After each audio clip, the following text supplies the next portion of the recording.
आखाती देशामध्ये सुरू असलेल्या युद्धजन्य परिस्थितीचा परिणाम मुंबईकरांच्या जनजीवनावरती होताना आपल्याला पाहायला मिळतोय। एकीकडे गॅसचा तुटवडा निर्माण झालेला आहे, तर दुसरीकडे जे बेकरी उत्पादक आहेत यांच्यावरती देखील परिणाम होत असल्याचा समोर येतोय। कारण की बेकरी उत्पादन करण्यासाठी जे आहे ते मोठ्या प्रमाणात गॅसचा जो आहे तो वापर केला जातो, परंतु या बेकरी उत्पादकांना गॅस पुरवठा जो आहे तो वेळेत होत नाही। त्याच्यामुळे अनेक बेकरी उत्पादक जे आहेत ते पूर्णपणे जे आहे ते संपूर्ण उत्पादन जे आहे ते विजेच्या उपकरणांवरती करतायत। त्याच्यामुळं येत्या काळामध्ये मुंबईकरांच्या जीवनामधील पाव, टोस्ट, खारी त्यासोबतच इतर जी बेकरी उत्पादन आहे ही मोठ्या प्रमाणात वाढ होण्याची शक्यता आहे।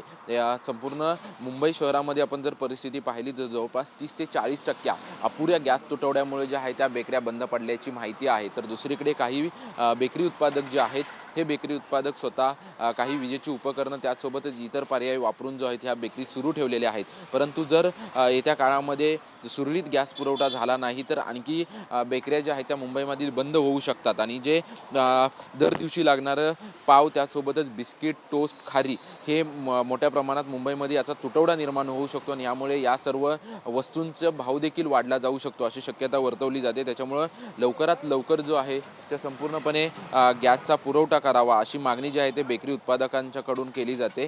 जवळपास जेव्हापासून गेल्या 2 आठवड्यापासून गॅसचा तुटवडा निर्माण झाला आणि तेव्हापासून संपूर्ण गॅस तुटवडा निर्माण झाल्यामुळे अनेक बेकरी उत्पादकांनी जे आहे ते विजेच्या उपकरणावरती त्यासोबतच इतर पर्याय जो आहे तो वापरायला सुरुवात केली, परंतु त्यामुळे त्यांचा उत्पादन खर्च वाढतोय आणि त्यामुळे त्याचा परिणाम जो आहे तो सामान्य मुंबईकरांच्या जीवनावरती झाला असल्याचं आपल्याला पाहायला मिळेल। कारण की येत्या काळामध्ये अनेक बेकऱ्या बंद पडतील, त्यामुळे लवकरात लवकर आम्हाला पर्यायी मार्ग द्यावा अशी मागणी जी आहे ते बेकरी उत्पादकाकडून केली जाते। कॅमेरामन कमलेश डोंगरेसह निवृत्ती बाबर, TV9 मराठी, मुंबई।